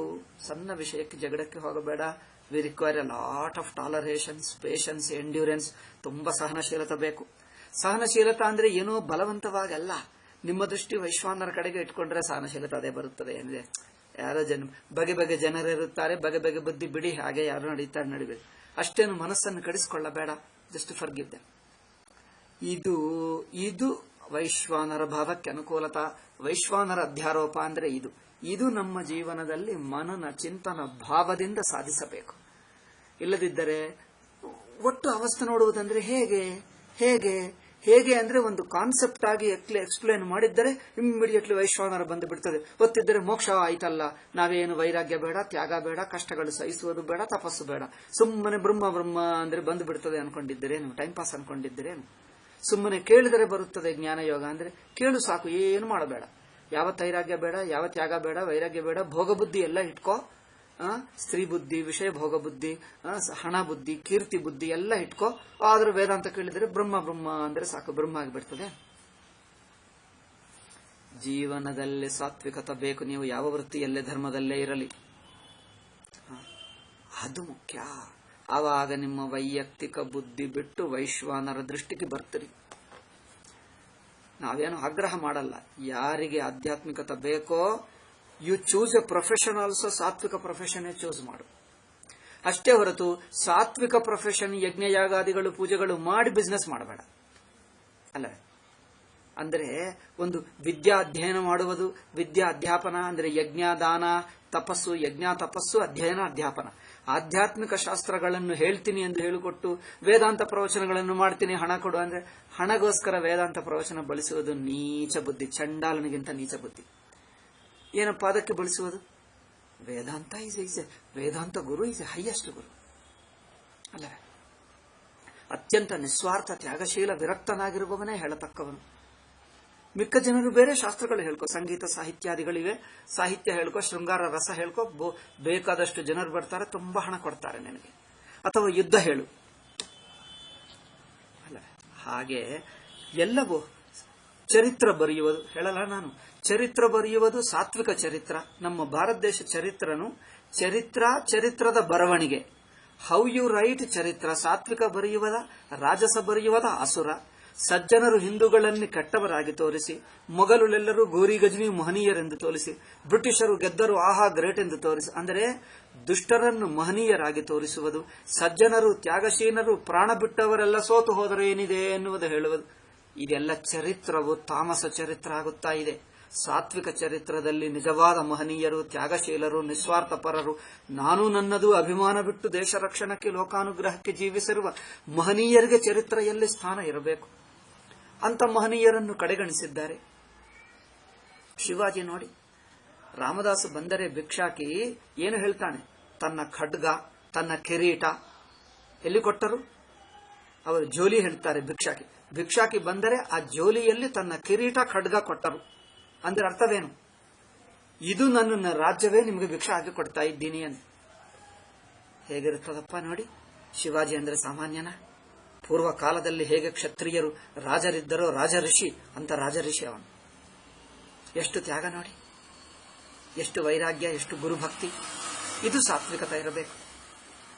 ಎಲ್ಲವನ್ನು ಒಂದೇ ಅಂದರೆ ಏನದರ್ಥ? ಚರಿತ್ರನು ಸಾತ್ವಿಕ ಚರಿತ್ರ, ರಾಜಸ ಚರಿತ್ರ, ತಾಮಸ ಚರಿತ್ರ ಆಗಬೇಕು. ಆದ್ದರಿಂದ ನೀವು ಯುದ್ಧ ಮಾಡುವುದಾದರೂ ಸಾತ್ವಿಕವಾಗಿರು. ಸಾತ್ವಿಕ ಅಂದರೆ ಅವರ ಯುದ್ಧ ಮಾಡುತ್ತಾ ಬಂದರೆ ಆಯ್ತು ನಾನು ಸೋತು ಹೋಗ್ತೀನಿ, ಅವರ ಕೈಯಲ್ಲಿ ಭಾರತ ದೇಶವೆಲ್ಲ ದೋಚಿಕೊಳ್ಳಲಿ, ಅದೇ ಸಾತ್ವಿಕತಾ ಅಂದ್ರೆ ಕಳ್ಳ ಬಂದರೆ ಕಳ್ಳಗೆ ಎಲ್ಲ ಮನೆ ಕೊಟ್ಟು ಅವರು ದೋಚಿಕೊಂಡರೆ ಆಯ್ತು, ಅವ್ರಿಗೇನು ಶಿಕ್ಷೆ ಕೊಡಬಾರದು ಅಂದ್ರೆ ಇದು ಸಾತ್ವಿಕತೆ ಅಲ್ಲ, ಇದು ಮೂರ್ಖತ, ಇದು ತಾಮಸ. ಮೂರ್ಖತ ಅಲ್ಲ, ಇದು ತಾಮಸ. ತಾಮಸವನ್ನು ಕೆಲವರು ಸಾತ್ವಿಕ ಅಂತ ತಿಳ್ಕೊಂಡು ಬಿಟ್ಟರು. ಶಿವಾಜಿ ತನ್ನ ಖಡ್ಗವನ್ನು, ಕಿರೀಟವನ್ನು ಸಮರ್ಥ ರಾಮದಾಸರ ಜೋಲಿಯಲ್ಲಿ ಹಾಕಿ ನನ್ನ ರಾಜ್ಯವನ್ನೇ ಭಿಕ್ಷೆಯಾಗಿ ಕೊಡ್ತಾ ಇದ್ದೀನಿ, ನಾನು ರಾಜ್ಯನೇ ನಾನದಲ್ಲ, ನಾನು ಎಲ್ಲ ಬಿಟ್ಟು ಬಿಟ್ಟೆ ಎಂದು ಸಮರ್ಥ ರಾಮದಾಸರಿಗೆ ಭಿಕ್ಷೆ ಕೊಟ್ಟರೆ ಹೊರತು ಔರಂಗಜೇಬಿಗೆ ತನ್ನ ಖಡ್ಗ, ತನ್ನ ಕಿರೀಟ ಹೋಗಿ ಔರಂಗಜೇಬು ಪಾದ ಮೇಲೆ ಬಿಟ್ಟರ? ಅದು ಬಿಟ್ಟರೆ ತಾಮಸ ಆಗುತ್ತಿತ್ತು. ಇದು ಗಾಂಧೀಜಿ ಸಿದ್ಧಾಂತ. ಅದು ತನ್ನ ಖಡ್ಗ ಹೋಗಿ ಅವ್ರ ಪಾದ ಕಡೆಗೆ ಇಡಬೇಕಂತೆ, ನಾವೇನು ಮಾಡಬಾರದಂತೆ. ಜಿನ್ನ ಪಾದಕ್ಕೆ ಬಿಟ್ಟರು ತನ್ನ ಖಡ್ಗ, ತನ್ನ ಕಿರೀಟ. ಇದು ತಾಮಸ ಆಗುತ್ತದೆ, ರಾಜಸ ಅಲ್ಲ, ಸಾತ್ವಿಕವಂತೂ ಅಲ್ಲವೇ ಅಲ್ಲ. ಹಾಗೆ ಪ್ರತಿಯೊಂದನ್ನು ತಾಮಸ. ಐ ಥಿಂಕ್ ಭಗವದ್ಗೀತಾ ಅಷ್ಟು ಅದ್ಭುತ ಗ್ರಂಥ. We are unable to see. ನಮ್ಮ ಜನರ ಅವಿವೇಕತೆ ಏನು? ಅದ್ಭುತವಾದ ಮಹಾಭಾರತ ಅಂತ ಗ್ರಂಥ, ಭಗವದ್ಗೀತಾ ಅಂತ ಗ್ರಂಥ. ಇಂಟರ್ಪ್ರಿಟೇಷನ್ ಮಾತ್ರ ಅತಿ ಮೂರ್ಖ interpretation. Because we have lost the capacity to understand ನಮ್ಮ ಶಾಸ್ತ್ರಗಳನ್ನು ಓದುವಂತ ಯೋಗ್ಯತೆ ಹಿಂದೂಗಳೇ ಕಲ್ಕೊಂಡರು. ಇದೇನಪ್ಪ, ನಮ್ಮ ಗುರುಗಳಿಗೆ ಋಷಿಗಳಿಗೆ ಶಿಷ್ಯರಾಗುವ ಯೋಗ್ಯತೆನೇ ಇಲ್ಲ. ನಮ್ಮ ಗುರುಗಳಿಗೆ ಶಿಷ್ಯರಾಗುವ ಯೋಗ್ಯತೆ, ನಮ್ಮ ಋಷಿಗಳಿಗೆ ಮೊಮ್ಮಗರಾಗುವ ಯೋಗ್ಯತೆನೇ ಕಲ್ಕೊಂಡಿದ್ದೀವಿ. ಹೇಗೆ ಹುಟ್ಟಿದ್ದೀವಪ್ಪ? ನಮ್ಮ ಋಷಿಗಳಿಗೆ ದ್ರೋಹಿಗಳಾಗಿ ಹುಟ್ಟಿದ್ದೇವೆ. ರಾಮಚಂದ್ರರು, ವಾಲ್ಮೀಕಿ, ವ್ಯಾಸ, ಪಾಂಡವರು ನೋಡಿ, ಅವರಿಗೆ ಯೋಗ್ಯರಾದ ಮೊಮ್ಮಗಳು ನಾವು. ಪಾಂಡವರು ವ್ಯಾಸರಿಗೆ, ವೇದವ್ಯಾಸ ವಸಿಷ್ಠಾದಿಗಳಿಗೆ ಮೊಮ್ಮಕ್ಕಳೇ, ಇನ್ನೇನು ನಾವು. ಆ ಮಹಾಭಾರತಾದಿಗಳಿಗೆ ಮೊಮ್ಮಕ್ಕಳಿಗೆ ನಾವು.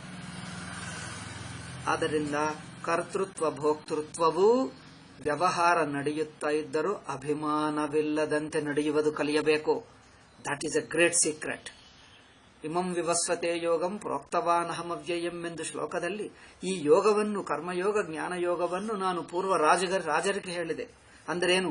ವ್ಯವಹಾರ ನಡೆಯುತ್ತಾ ಇದ್ದರೂ ಸನ್ಯಾಸಿಗೆ ಯೋಗ್ಯವಾಗಿರುವ ಹೃದಯ ಇಟ್ಕೊಳ್ಳಬೇಕು. ಅದು ಹೇಗೆ ಎಂಬುದು ಈ ಯೋಗ ಧರ್ಮದಿಂದಲೇ, ಯೋಗ ಸಾಧನದಿಂದಲೇ ಗೊತ್ತಾಗ್ತದೆ. ಕರ್ಮಯೋಗ ಪರಿಪಕ್ವವಾದರೆ, ಜ್ಞಾನ ಯೋಗ ಪರಿಪಕ್ವವಾದರೆ, ಯುದ್ಧಾದಿಗಳು ಅದು ಮಾಡುತ್ತಾ ಇದ್ದರೂ ತಾನು ಅಂಟುಕೊಳ್ಳದೆ ವಿರಕ್ತನಾಗಿ ಸನ್ಯಾಸಿಯಾಗಿ ವೇದಾಂತ ವಿಚಾರ ಅವಸ್ಥೆಗಳನ್ನು ಬಿಟ್ಟು ಸುಷುಪ್ತಿ ಸ್ವರೂಪದಲ್ಲಿ ನಿಂತಿರುವನಾಗುತ್ತಾನೆ. ಅದು ಆಗಬೇಕು. ಆದ್ದರಿಂದ ಶಾರೀರ ಅಭಿಮಾನ ಬಿಡಿಸಿದರೆ ಮನಸ್ಸು ಅಂತರ್ಮುಖವಾಗಿ ಗುರುಗಳು ತೋರಿಸಿರುವ ವೈಶ್ವಾನರ ಕಡೆ ದೃಷ್ಟಿ ಇಡಕ್ಕಾಗುತ್ತದೆ. ಇಲ್ಲದಿದ್ದರೆ ಏನು ತ್ಯಾಗ ವೈರಾಗ್ಯ ಭಕ್ತಿ ಅದೆಲ್ಲ ಬೇಡ ಅಂತೆ, ಅದೆಲ್ಲ ಓಕೆ. ಅವರೇನು ಹೇಳ್ತಾರೋ ಗೊತ್ತಾ, ತ್ಯಾಗ ವೈರಾಗ್ಯ ಭಕ್ತಿ ಓಕೆ, ಅದು ಒಳ್ಳೆಯದೇ, ಆದರೆ ಇದು ಅವಸ್ಥೆಯನ್ನು ಒಟ್ಟಾಗಿ ನೋಡುವುದು ಹೇಗೆ? ಮತ್ತೆ ಕೇಳ್ತಾರೆ. ಅದೇ ಪ್ರಶ್ನೆ. You learn first how to look at the world. The very angle of looking makes your ಕರ್ತೃತ್ವ ಭೋಕ್ತೃತ್ವ ಅಭಿಮಾನ ಶಿಥಿಲೀಕರಿಸುತ್ತದೆ. ಆವಾಗ ಮನಸ್ಸು ಸಾಕ್ಷಿಭಾವಕ್ಕೆ ಸಿದ್ಧವಾಗುತ್ತದೆ. ಪ್ರಮಾತೃ ಮಾತ್ರ ಇರುತ್ತದೆ.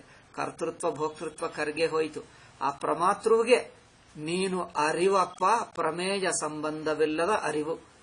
ಅದು ಹೇಳಿಬಿಟ್ರೆ ಸಾಕು, ಇನ್ಸ್ಟಂಟ್ಲಿ ಕ್ಲಿಕ್ ಆಗ್ತದೆ.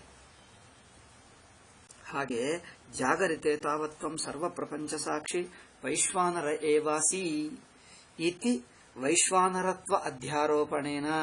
ವೈಶ್ವಾನರವನ್ನು ಅಧ್ಯಾರೋಪಣ ಮಾಡಿ ಏನ್ ಮಾಡ್ತಾ ಇದೆ? ಶಾರೀರತ್ವಾತ್ ವ್ಯಾವರ್ತಯತಿ, ಶರೀರತ್ವ ಅಭಿಮಾನವನ್ನು ಬಿಡಿಸುತ್ತದೆ.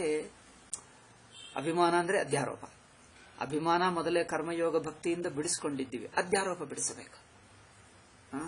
ಉತ್ಕಟ ಅಭಿಮಾನ. ಅಧ್ಯಾರೋಪ ಅಂದ್ರೆ ಜಸ್ಟ್ ಜನರಲ್ ಮಿಥ್ಯಾ ಪ್ರತ್ಯಯ, ತಪ್ಪು ತಿಳುವಳಿಕೆ. ನಾನೊಬ್ಬ ವ್ಯಕ್ತಿ ಎಂಬ ಭಾವ ಬಿಡಬೇಕು. It's not easy thing, but it's very interesting thing. ತುಂಬಾ ನಿಗೂಢವಾದದ್ದು. ನಾನೇ ಅಲ್ಲ, ಯಾರೂ ವ್ಯಕ್ತಿ ಅಲ್ಲ. Nobody is an individual, everybody is a Brahma. ಆಯ್ತು, ಮುಂದುವರಿಯೋಣ. ತದನಂತರಂ ಈಗ ವೈಶ್ವಾನರತ್ವ ಕಲಿತುಕೊಂಡಿದ್ದೇವೆ. ವೈಶ್ವಾನರತ್ವ ಕಲಿತುಕೊಂಡ ನಂತರ ಸ್ವಪ್ನೆ ಕೇವಲ ವಾಸನಾ ವಿಶಿಷ್ಟಂ ವಿವಿಧ ಮಿಥ್ಯಾಭಾವದರ್ಶಿನಮಾತ್ಮಾನಂ ಮನ್ವಾನೇ. ತಾನು ಸ್ವಪ್ನ ವ್ಯಕ್ತಿ ಎಂದು ಅನ್ಕೊಳ್ತಾನೆ. ತಾನು ಜಾಗೃತ್ ಪ್ರಮಾತೃ, ಜಾಗೃತ್ ವ್ಯಕ್ತಿ ಎಂದು ಹೇಗೆ ತಿಳ್ಕೊಂಡನೋ ಹಾಗೆ ತಾನು ಸ್ವಪ್ನ ವ್ಯಕ್ತಿ, ಸ್ವಪ್ನ ಪ್ರಮಾತೃ, ಸ್ವಪ್ನ ಕರ್ತೃಭೋಕ್ತೃ ಎಂದು ಒಂದು ತಿಳುವಳಿಕೆ ಇದೆ. ಅವನಿಗೆ ಕೇವಲ ವಾಸನಾ ವಿಶಿಷ್ಟಂ ಪ್ರಪಂಚ ಇದೆ. ವಾಸನಾಜನ್ಯ ಪ್ರಪಂಚ ಅಂದ್ರೆ ನಮ್ಮ ಸಂಸ್ಕಾರಗಳಿಂದ ಕನಸಿನ ಪ್ರಪಂಚವನ್ನು ಕಲ್ಪಿಸಿಕೊಂಡು ನೋಡ್ತಾ ಇದ್ದೀನಿ ಅನಿಸುತ್ತದೆ ಅವರಿಗೆ. ಎಚ್ಚರದ ಸಂಸ್ಕಾರಗಳಿಂದ ವಾಸನಾ ವಿಶಿಷ್ಟಂ ವಿವಿಧ ಮಿಥ್ಯಾಭಾವ ದರ್ಶನ. ಎಲ್ಲ ಕಲ್ಪಿತ ಜಗತ್ತು, ನಾಮರೂಪಗಳೆಲ್ಲ ತೋರುತ್ತಾ ಇವೆ. ಅದೆಲ್ಲ ನಿಜವಾಗಿಲ್ಲ, ಬಟ್ ಇದ್ದಂತೆ ಒಂದು ಪ್ರಪಂಚ, ಒಂದೆಲ್ಲ ಇದ್ದಂತೆ ಅನಿಸುತ್ತಾ ಇದೆ. ವಿವಿಧ ಮಿಥ್ಯಾಭಾವದರ್ಶಿನಂ ಮನ್ವಾನ. ಸ್ವಪ್ನ ವ್ಯಕ್ತಿ ಸ್ವಪ್ನದಲ್ಲಿ ತೋರುವ ಪದಾರ್ಥಗಳು ಹೇಗೆ ಕಲ್ಪಿತವೋ, ನಾನು ಸ್ವಪ್ನದಲ್ಲಿ ಒಬ್ಬ ವ್ಯಕ್ತಿಯಾಗಿದ್ದೇನೆ ಎನ್ನುವುದು ಅಷ್ಟೇ ಕಲ್ಪಿತ. ಸ್ವಪ್ನದಲ್ಲಿರುವಂತ ವ್ಯಕ್ತಿತ್ವವನ್ನು ಗಟ್ಟಿಗೊಳಿಸಬೇಡ, ಜಸ್ಟ್ ಟೇಕ್ ಇಟ್ ಲೈಟ್ಲಿ. ಏನು ಹಗುರವಾಗಿ ತಗೋ. ಕರ್ತೃತ್ವ ಭೋಕ್ತೃತ್ವ ಹೋಗುತ್ತದೆ. ಆದ್ದರಿಂದ ತಸ್ಮಿನ್ ತೈಜಸತ್ವ ಅಧ್ಯಾರೋಪಣೇನ ಅಂದರೆ ಸ್ವಪ್ನ ಪ್ರಪಂಚವನ್ನು ತಿಳಿಯುವ ಅರಿವಿದಲ್ಲ, ಅದು ತೈಜಸ. ಸ್ವಪ್ನ ಪ್ರಪಂಚವನ್ನು ತಿಳಿಯುವ ಅರಿವು, ಒಟ್ಟರಿವು. ಒಟ್ಟು ಸ್ವಪ್ನ ಪ್ರಪಂಚ ಯಾವಾಗ ತಿಳಿಯುತ್ತದೆ? ಸ್ವಪ್ನದಲ್ಲಿರುವ ಪ್ರಮಾತೃವಾಗಿ ಪ್ರಪಂಚವನ್ನು ನೋಡಿದ್ದರೆ ಒಟ್ಟು ಸ್ವಪ್ನ ಪ್ರಪಂಚ ತಿಳಿಯುತ್ತದೋ, ಅಥವಾ ಸ್ವಪ್ನವಿಂದ ಚೇತರಿಸಿಕೊಂಡವನಿಗೆ ಒಟ್ಟು ಸ್ವಪ್ನ ಪ್ರಪಂಚ ತಿಳಿಯುತ್ತದೋ? ಸ್ವಪ್ನದಿಂದ ಎದ್ದವನಿಗೆ ಒಟ್ಟು ಪ್ರಪಂಚ ನೋಡುವುದು ಸುಲಭವಾಗ್ತದೆ. ಸಾಕ್ಷಿ ಅವನು ತೈಜಸ. ಏಕೆ? ಒಟ್ಟು ಸ್ವಪ್ನ ಪ್ರಪಂಚವನ್ನು ನೋಡುವ ಸಾಕ್ಷಿ, ಅದು ತೈಜಸ. ಅವನಲ್ಲಿ ತೈಜಸತ್ವ ಅಧ್ಯಾರೋಪ ಮಾಡ್ತಾ ಇದೆ. ತೈಜಸತ್ವ ಅಧ್ಯಾರೋಪ ಅಂದ್ರೆ ಒಟ್ಟು ಕನಸಿನ ಅವಸ್ಥೆಯನ್ನು ನೋಡುವ ಅರಿವನ್ನಿಟ್ಟುಕೊಂಡು ಸ್ವಪ್ನದ ವ್ಯಕ್ತಿತ್ವ ಬಿಡು. ಸ್ವಪ್ನ ಅವಸ್ಥೆಯ ಅರಿವಾಗಿರು. ಇದು ಸೂಕ್ಷ್ಮ. ಜನರು ಇದು ಹೇಳಿದ್ದರು. ನಾನು ಎಲ್ಲ ಬಗೆಯ ಜನರನ್ನು ನೋಡಿದ್ದೀನಿ ಪಾಠ ಹೇಳುತ್ತಾ. ಅವರು ಎಷ್ಟು ಸಲ ಹೇಳಿದ್ದರು. ಅವರು ಎಚ್ಚರದಿಂದ ಹೋಲಿಸಿ, ಕನಸಿನಲ್ಲಿ ಸ್ವಾಮೀಜಿ ನಾವು ಎಚ್ಚರದಲ್ಲಿ ನೋಡಿದ್ದೇ ಕಂಡು ಬರ್ತದಲ್ಲವೇ ಅಂದರೆ ಕನಸಿನ ಪ್ರಮಾತೃವಾಗಿ ನೋಡ್ತಾ ಇದ್ದೀವಿ. ಎಚ್ಚರದಿಂದ ಹೋಲಿಸಿಕೊಳ್ಳುವುದಂದ್ರೆ ಎಚ್ಚರ ಪ್ರಮಾತೃ ಬುದ್ಧಿ ಇನ್ನು ಬಿಟ್ಟೇ ಇಲ್ಲ. ಅದರಿಂದ ಅದಲ್ಲ. ಒಟ್ಟು ಕನಸನ್ನು ನೋಡುವ ತೈಜಸ ಅಂದ್ರೇನು? ಯಾವ ಅರಿವು ಸಾಕ್ಷಿಯ ಅರಿವಿಗೆ ಒಟ್ಟು ಕನಸಿನ ಅವಸ್ಥೆ ಗೊತ್ತಾಗ್ತಾ ಇದೆಯೋ ಅದಿಟ್ಕೋ, ಅವನು ತೈಜಸ ಎಂದು ಹೇಳ್ತದೆ. ತೈಜಸ ಎಂದು ಹೇಳುವುದರಿಂದ ಏನು? ನಿನ್ನಲ್ಲಿರುವಂತ ವೈಶ್ವಾನರತ್ವ ಬಿಡಿಸಿ ತೈಜಸತ್ವ ತೋರಿಸ್ತಾ ಇದೆ. ಇಲ್ಲಿ ನೋಡಿ, ಮೊದಲು ವೈಶ್ವಾನರತ್ವವೇ ಎಚ್ಚರದ ವ್ಯಕ್ತಿತ್ವ ಬಿಟ್ಟು ವೈಶ್ವಾನರ ಆಗಿದೆ. ವೈಶ್ವಾನರವನ್ನು ಕಂಡುಹಿಡಿದೆ, ಅಂದ್ರೆ ಅನುಭವದಲ್ಲಿ ಕಂಡುಹಿಡಿದೆ. ಮತ್ತೆ ವೈಶ್ವಾನರವನ್ನು ಬಿಡಿಸಿ ತೈಜಸವನ್ನು ಅಧ್ಯಾರೋಪ ಮಾಡಬೇಕು. ಇಲ್ಲಿ ಹೇಳ್ತಾರೆ, ಇತಿ ಕೇವಲ ವಾಸನಾ ವಿಶಿಷ್ಟಂ ವಿವಿಧ ಮಿಥ್ಯಾಭಾವದರ್ಶನಂ ಆತ್ಮಾನಂ ಮನ್ವಾನೆ ತಸ್ಮಿನ್ ತೈಜಸತ್ವಾಧ್ಯಾರೋಪೇಣ.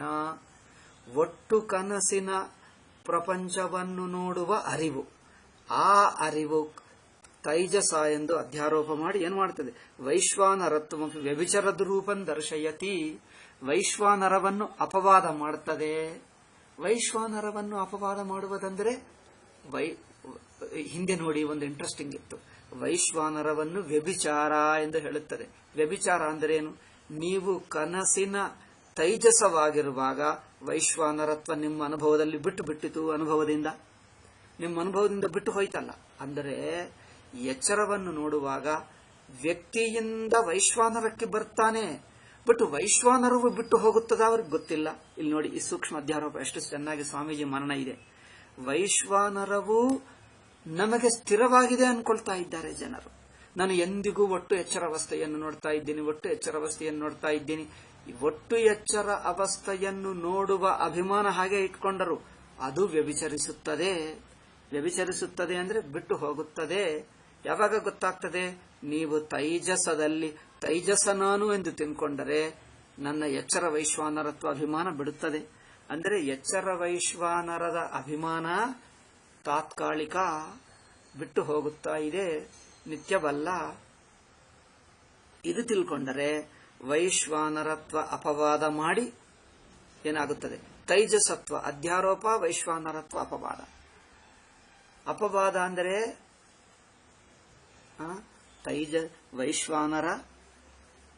ವೈಶ್ವಾನರ ಅಪವಾದ ಅಂದ್ರೆ ವೈಶ್ವಾನರವು ವ್ಯಭಿಚರಿಸುತ್ತದೆ. ಅಂದ್ರೆ ಅದೇ ಅರಿವಿನಲ್ಲಿ ನಾನು ಎಚ್ಚರೆಯನ್ನು ತಿಳಿಯುತ್ತಾ ಒಟ್ಟರಿವೆಯನ್ನು, ಅವಸ್ಥಾ ಅರಿವನ್ನು ಯಾವ ಅರಿವಾಗಿದ್ದೀನೋ ಅದೇ ಅರಿವು ಎಚ್ಚರದ ವೈಶ್ವಾನರತ್ವ ಅಭಿಮಾನ ಬಿಟ್ಟು ಕನಸಿನ ಸಾಕ್ಷಿಯಾಗಿದ್ದಾನೆ. ಇವನಿಗೆ ವೈಶ್ವಾನರವು ತೋರಿಕೊಂಡು ಬಿಡುತ್ತಾ ಇದೆ, ತಾತ್ಕಾಲಿಕವೇ ಹೊರತು ಶಾಶ್ವತವಲ್ಲ ಎಂದು ಗೊತ್ತಾಗ್ತದೆ. ಆದ್ದರಿಂದ ವೈಶ್ವಾನರತ್ವ ಬಿಡುತ್ತಾನೆ, ತೈಜಸತ್ವ ಅಧ್ಯಾರೋಪ ಮಾಡ್ತಾನೆ. ಮುಂದುವರಿಯೋಣ. ತದನಂತರಂ ತದನು ಚ ಸುಷುಪ್ತೌ ಉಪಾಧಿಕೃತ ವಿಶೇಷ ಜ್ಞಾನಾಭಾವಾತ್. ಇದಾದ ನಂತರ ಸುಷುಪ್ತಿ ನೋಡಿ. ಸುಷುಪ್ತಿಯಲ್ಲಿ ಎಚ್ಚರದಲ್ಲಿರುವ ಹಾಗೆ ಸ್ಥೂಲ ಪ್ರಪಂಚದ ದೃಷ್ಟಿ ಇಲ್ಲ, ಅಭಿಮಾನವಿಲ್ಲ, ಸಂಬಂಧವಿಲ್ಲ. ಕನಸಿನಲ್ಲಿ ಸೂಕ್ಷ್ಮ ಪ್ರಪಂಚ ಇದೆ, ಕಲ್ಪಿತ ಪ್ರಪಂಚ. ಸುಷುಪ್ತಿಯಲ್ಲಿ ಅದು ಇಲ್ಲ. ಕಲ್ಪಿತ ಪ್ರಪಂಚವಾಗಲಿ ಅಂದರೆ ಕನಸು ಇಲ್ಲ. ಮತ್ತೆ ಎಚ್ಚರ ಪ್ರಪಂಚದಲ್ಲಿರುವ ಸಂಬಂಧಗಳಾಗಲಿ ಅದು ಇಲ್ಲ. ಎಚ್ಚರ ಪ್ರಪಂಚ ಜೊತೆಗೆ ನಮಗಿರುವ ಸಂಬಂಧಕ್ಕೆ ಅನುಗುಣವಾಗಿ ನೋಡ್ತೀವಿ. ಎಚ್ಚರ ಪ್ರಪಂಚಕ್ಕೆ ನಮ್ಮ ಸಂಬಂಧವಿಲ್ಲದಿದ್ದರೆ ಏನದು? ಅದು ನಮ್ಮ ಅನುಭವದಲ್ಲಿಲ್ಲ, ಪಕ್ಕಕ್ಕೆ ಹಾಕಬೇಕು. ಎಚ್ಚರ ನಮ್ಮ ಅನುಭವದಲ್ಲಿ ಅಂದ್ರೆ ಅರಿವಾಗಿರ್ತೀನಿ ನಾನು. ಅರಿವಾಗಿರುವುದು ಇದ್ದು ಅದರಲ್ಲಿ ಎಚ್ಚರದ ವೈಶ್ವಾನರತ್ವ ಅಂದ್ರೇನು? ಒಟ್ಟು ಪ್ರಪಂಚದ ಸಾಪೇಕ್ಷತೆ ಬಿಡುತ್ತದೆ. ಒಟ್ಟು ಪ್ರಪಂಚವನ್ನು ನೋಡುತ್ತಾ ಇದ್ದೇನೆ, ಒಟ್ಟು ಎಚ್ಚರಾವಸ್ಥೆಯನ್ನು ನೋಡುತ್ತಾ ಇದ್ದೇನೆ ಎಂದು ಯಾವ ಭಾವವಿತ್ತೋ ಅದು ಬಿಟ್ಟು ಹೋಗಿ ಅರಿವು ಮಾತ್ರ ಕನಸಿನಲ್ಲಿರುತ್ತದೆ. ಅರಿವು ಮಾತ್ರ ಇರುತ್ತದೆ. ಎಚ್ಚರ ಅರಿವು, ಎಚ್ಚರ ಪ್ರಪಂಚ ಸಂಬಂಧ, ಒಟ್ಟು ಸಂಬಂಧವು ಎಲ್ಲ ಕರಗಿ ಹೋಗುತ್ತದೆ. ಅಂದರೆ ವೈಶ್ವಾನರ ವ್ಯಭಿಚಾರಿ ಎಂದು ಗೊತ್ತಾಗ್ತದೆ.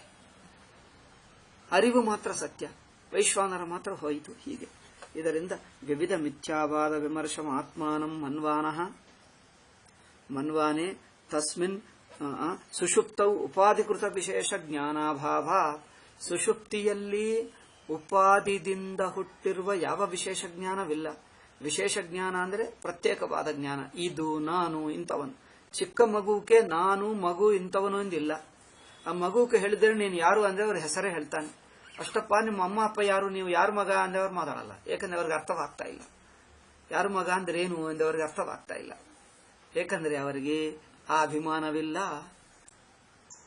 ಹಾಗೆ ಎಚ್ಚರದ ವೈಶ್ವಾನರತ್ವ ಸಾಪೇಕ್ಷವಾದ ದೃಷ್ಟಿಯನ್ನು ಬಿಡಿಸಿ ತೈಜಸ, ಬಿಡಿಸಿ ಅಂದ್ರೆ ಅರ್ಥವೇನು, ಅದು ತೈಜಸ್ಸನಲ್ಲೇ ಮುಳುಗಿ ಹೋಗುತ್ತದೆ, ಕರಗಿ ಹೋಗುತ್ತದೆ.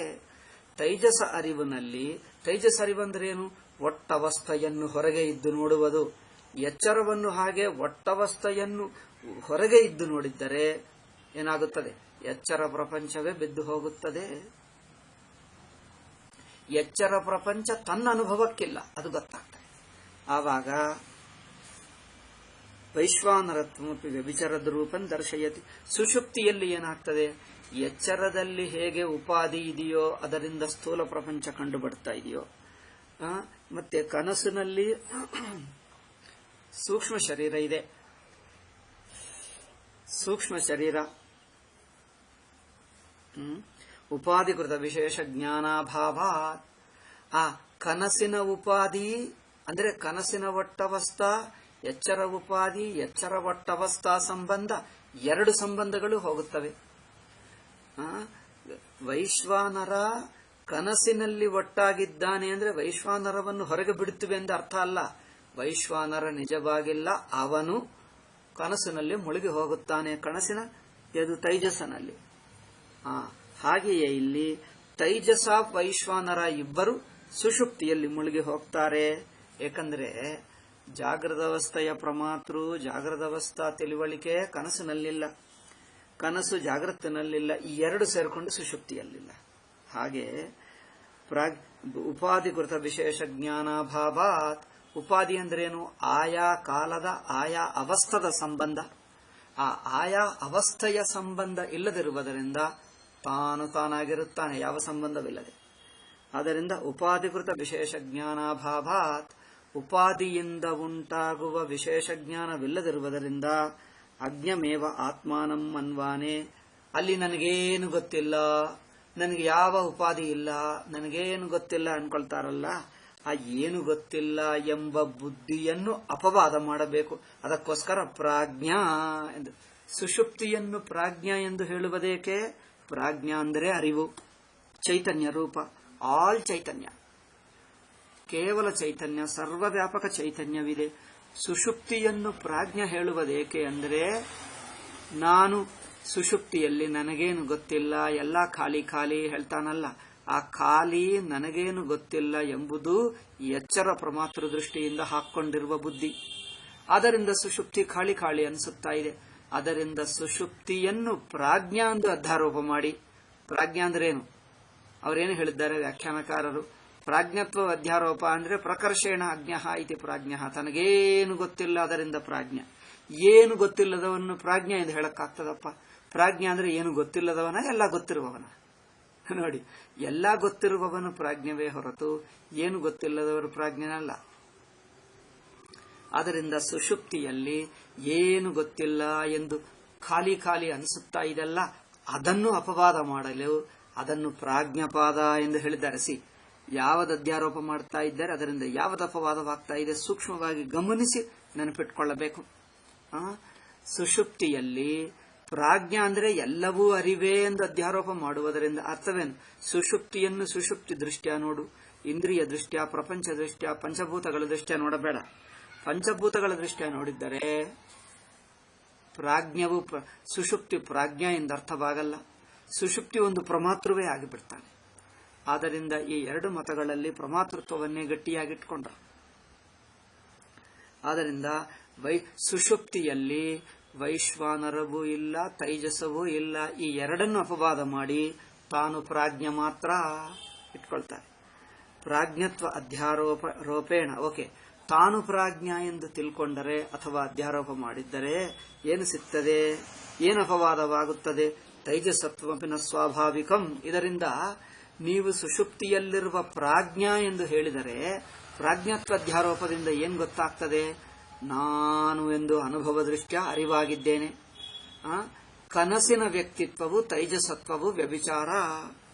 ಏಕೆಂದರೆ ತೈಜಸತ್ವವು ಬಿಟ್ಟು ಹೋಗುತ್ತಾ ಇದೆ. ಜನರೇನು ತಿಳ್ಕೊಂಡರು, ತೈಜಸತ್ವ ನಿಜವಾಗಿರುತ್ತದೆ,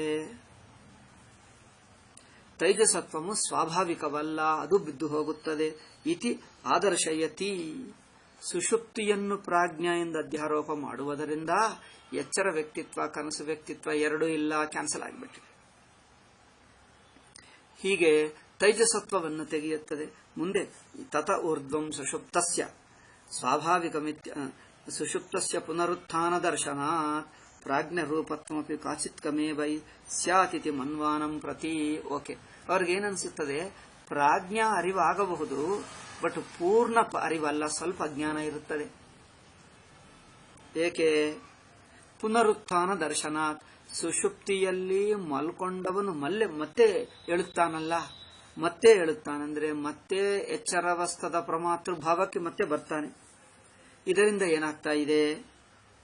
ಸುಷುಪ್ತಸ್ಯ ಪುನರುತ್ಥಾನ ದರ್ಶನ, ಸುಷುಪ್ತಿನಿಂದ ಮತ್ತೆ ಮತ್ತೆ ಎಚ್ಚರಗೊಳ್ಳುವ ಚಾನ್ಸ್ ಇರುವುದರಿಂದ ಪ್ರಾಜ್ಞರೂಪತ್ವಮಪಿ ಕ್ವಾಚಿತ್ಕಮೇವ ಸ್ಯಾತಿತಿ ಮನ್ವಾನಂ ಪ್ರತಿ.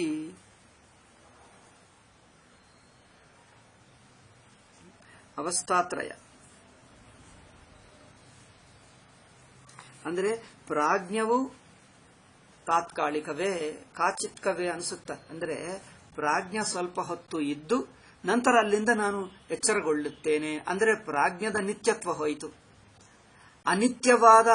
ಅನಿತ್ಯವಾದ ಪ್ರಾಜ್ಞನನ್ನು ಅನಿತ್ಯ ತಿಳ್ಕೊಳ್ತಾರೆ, ಅಲ್ಲಿ ಅಧ್ಯಾಸ ಇದೆ ಎಂದು ತಿಳ್ಕೊಳ್ತಾ ಇದ್ದಾರೆ, ಅವಿದ್ಯೆ ಇದೆ ಸುಷುಪ್ತಿಯಲ್ಲಿ.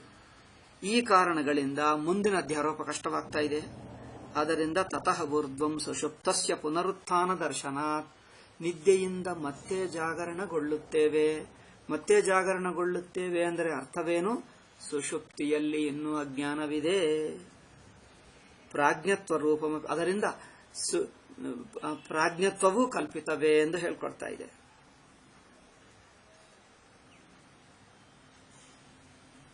ಸುಷುಪ್ತಿಯಿಂದ ನಾವು ಮೇಲ್ಕೊಳ್ಳುವುದರಿಂದ, ಎಚ್ಚರಗೊಳ್ಳುವುದರಿಂದ ಪ್ರಾಜ್ಞತ್ವವು ತಾತ್ಕಾಲಿಕವೇ, ಕಲ್ಪಿತವೇ ಎಂದು ಗೊತ್ತಾಗ್ತದೆ. ವಾಚಿತ್ಕಂ ತಾತ್ಕಾಲಿಕ ಇತಿ ಮನ್ವಾನಂ ಪ್ರತಿ ಅವಸ್ಥಾತ್ರಯ ಪರಿಚ್ಛಿನ್ನತ್ವಮಪಿ ಅದ್ಯ ಆವಿದ್ಯಕಮೇವೇತಿ ದರ್ಶಯಂತಿ. ಆದ್ದರಿಂದ ಹಾಗಾದರೆ ಮೂರವಸ್ಥೆಗಳು ಹಾಗೆ ಅಲ್ಲವೇ? ಏಕೆಂದರೆ ಎಚ್ಚರ ನಮ್ಮಲ್ಲಿ ತೋರುತ್ತಾ ಇದೆ, ಬಿಟ್ಟು ಹೋಗ್ತಾ ಇದೆ, ನಾನು ಮಾತ್ರ ಇರ್ತೀನಿ. ಕನಸು ನನ್ನಲ್ಲಿ ತೋರುತ್ತಾ ಇದೆ, ಬಿಟ್ಟು ಹೋಗ್ತಾ ಇದೆ, ನಾನು ಮಾತ್ರ ಇರ್ತೀನಿ. ಸುಷುಪ್ತಿ ಹಾಗೆ ಇರುತ್ತಾ ಇದ್ದೀನಿ, ಅವ್ಯಕ್ತವಾಯಿತು, ಮತ್ತೆ ವ್ಯಕ್ತವಾಗುವುದರಿಂದ ಅದು ಹೋಗುತ್ತಾ ಇದೆ. ಇದು ಗೊತ್ತಾಗುವುದರಿಂದ ಏನಾಗ್ತದೆ? ಅವಸ್ಥಾತ್ರಯ ಪರಿಚ್ಛಿನ್ನತ್ವಮಪಿ, ಮೂರವಸ್ಥೆಗಳು ನನಗೆ ಇವೆ ಎನ್ನುವುದು ಮೂರವಸ್ಥಾ ಬುದ್ಧಿ ಬಿಡುತ್ತದೆ. ನಾನು ಎಚ್ಚರ, ನನ್ನ ಕನಸು, ಮತ್ತೆ ಮೂರನೆಯದು ತಾಮಸ.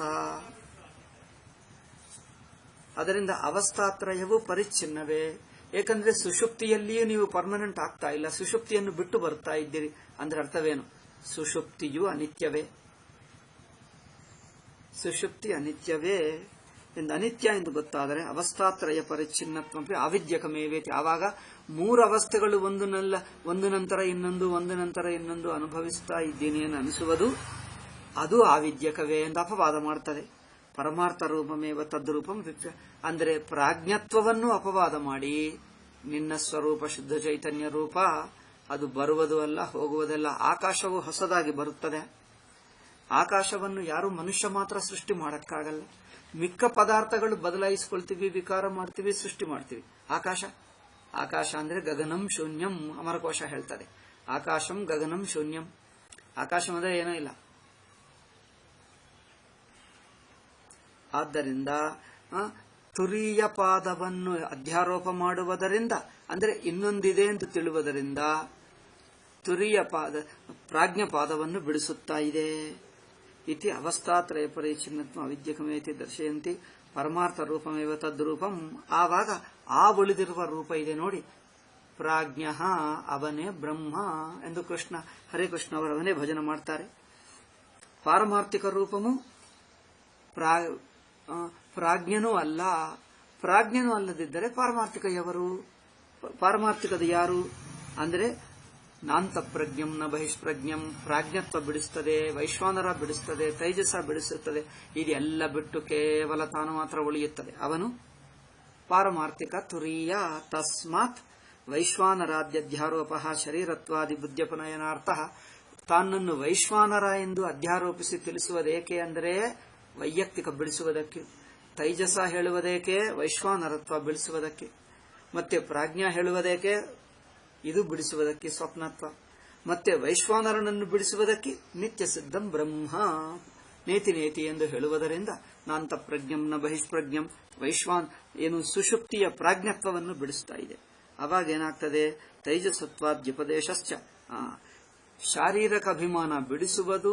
ತಾನು ವೈಶ್ವಾನರ ತೈಜಸ ಎಂದು ಹೇಳುತ್ತಾ ಇರುವುದೇಕೆ ಅಂದರೆ ಅಭಿಮಾನ ಬಿಡಿಸುವುದಕ್ಕೆ. ವೈಶ್ವಾನರತ್ವಾದ್ಯಧ್ಯಾರೋಪ ಶರೀರತ್ವಾದಿ ಬುದ್ಧ್ಯಪನಯನಾರ್ಥ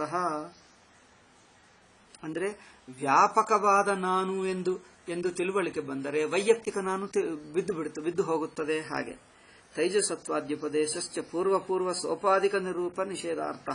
ಸೋಪಾಧಿಕ ರೂಪ ಈ ವ್ಯಾಪಕ ವೈಶ್ವಾನರಾದಿಗಳು ಇಟ್ಟರೆ ಸೋಪಾಧಿಕ ರೂಪಗಳು ಬಿಡುತ್ತವೆ. ಸೋಪಾಧಿಕ ರೂಪವಿರಲ್ಲ. ಸೋಪಾಧಿಕ ರೂಪ ಬಿಟ್ಟು ಹೋಗ್ತದೆ, ನಿರುಪಾಧಿಕವಾದ ತುರಿಯನೇ ಉಳಿಯುತ್ತದೆ. ನಾಂತಪ್ರಜ್ಞಮಿತ್ಯಾದಿ ಸ್ವಾತ್ಮನೋ ಅವಸ್ಥಾವತ್ವಾದಿ ಸರ್ವವಿಶೇಷ ರೂಪ ಪ್ರತಿಷೇಧೇನ ಅಯಮಾತ್ಮ ಬ್ರಹ್ಮ ಇತಿ ಪ್ರತಿಜ್ಞಾತಂ ತದಧಿಗಮನಾರ್ಥಮಿತಿ ಸಿದ್ಧಂ. ಅದರಿಂದ ಅಯಮಾತ್ಮ ಬ್ರಹ್ಮ ಅಂದರೆ ಅಯಮ ಅಂದ್ರೇನು? ವೈಶ್ವಾನರತ್ವ ಬಿಡಿಸಿ, ತೈಜಸತ್ವ ಬಿಡಿಸಿ, ಪ್ರಾಜ್ಞತ್ವ ಬಿಡಿಸಿದಾಗ ಯಾವುದು ಉಳಿದಿದೆಯೋ ಆ ಅನುಭವ ಸ್ಥಿತಿ, ಸ್ವಾಭಾವಿಕ ಸ್ಥಿತಿ, ಅದು ಬ್ರಹ್ಮ ಎಂದು ಹೇಳ್ತಾರೆ. ಆಯ್ತಾ? ಪ್ರತಿಷೇಧ ಕೃತ್ಯವಾಕ್ಯ ವಿಚಾರ. ಇಲ್ಲಿ ನಾಂತ ಪ್ರಜ್ಞಂ ನ ಬಹಿಷ್ಪ್ರಜ್ಞಂ ಎಂದು ನೆಗೆಟಿವ್ ಭಾಷೆ ಬಳಸಿದ್ದಾರಲ್ಲ, ನಿಷೇಧಕ ಭಾಷಾ, ಪ್ರತಿಷೇಧ ಭಾಷಾ. ಆ ನಿಷೇಧಕ ಭಾಷದ ತಾತ್ಪರ್ಯವೇನು, ಅದನ್ನು ಹೇಗೆ ಅರ್ಥ ಮಾಡಿಕೊಳ್ಳಬೇಕು ಎಂದು ಪ್ರಶ್ನೆ. ಈಗ ಮುಂದಿನ ಪ್ರಶ್ನೆ ಅದಾಯಿತು. ಈಗ 25ನೆಯ ಖಂಡ. ಕಥಂ ಪುನರಂತ ಪ್ರಜ್ಞತ್ವಾದಿ ಪ್ರತಿಷೇಧ ಮಾತ್ರ ಆತ್ಮಸ್ವರೂಪ ಪ್ರತಿಪತ್ತಿ. ನಾನು ಅಂತಃಪ್ರಜ್ಞನಲ್ಲ, ಬಹಿಷ್ಪ್ರಜ್ಞನಲ್ಲ, ನಾನು ಏನು ಕನಸಲ್ಲ, ಸುಷುಪ್ತಿಯಲ್ಲ ಎಂದು ಇಷ್ಟು ಹೇಳಿದ ಮಾತ್ರದಿಂದ ಮನುಷ್ಯನಿಗೆ ಜ್ಞಾನ ಬರುತ್ತದೆ? ನಹಿ ನಾಯಂ ಸರ್ಪ ಇತಿ ಪ್ರತಿಷೇಧ ಮಾತ್ರ ಏವಂ ರಜ್ಜು ಪ್ರತಿಪತ್ತಿರ್ಭವೇತ್. ಅಂದ್ರೆ ಇದು ಹಾವಲ್ಲ ಎಂದು ಹೇಳಿಬಿಟ್ರೆ ಸಾಕು, ಹಗ್ಗ ಗೊತ್ತಾಗಿಬಿಡ್ತದೆ. ಹಾವಲ್ಲ ಎಂದು ಹೇಳಿದರೆ ಪುಷ್ಪಮಾಲ ಕಂಡು ಬರ್ತದೆ, ಇನ್ನೇನೋ ಕೋಲು ಕಂಡು ಬರ್ತದೆ, ಇನ್ನೇನೋ ಆಗಿಬಿಡ್ತದೆ. ಹಾಗೆ ರಜ್ಜು ರೇಷ ಇತಿ ಖಲು ವಿಧಿ ಮುಖೇನಾಸ್ಯುಪದೇಶೇನ ಭಾವ್ಯಂ. ಇದು ಒಳ್ಳೆ ಪಾಯಿಂಟ್. ಪ್ರಶ್ನ ಶಿಷ್ಯ ಒಳ್ಳೆ ಪ್ರಶ್ನೆ ಹೇಳ್ತಾರೆ. ಇದು ಜಾಗ್ರತ ಅಲ್ಲ, ಕನಸಲ್ಲ, ಸುಷುಪ್ತಿ ಅಲ್ಲ ಎಂದು ಇದು ಅಲ್ಲ ಎಂದು ಹೇಳಿದ್ದಾರೆ ಹೊರತು ಇದು ಬ್ರಹ್ಮ ಅಂದರೆ ಯಾವುದು? ಇದು ಬ್ರಹ್ಮ ಎಂದು ಹೇಳಬೇಕಲ್ಲವೇ? ಅದು ಹೇಳಬೇಕು. ನೀವೇನೋ ನಿಷೇಧ ಮಾಡಿ ಸುಮ್ಮನೆ ಇದ್ದೀರಿ.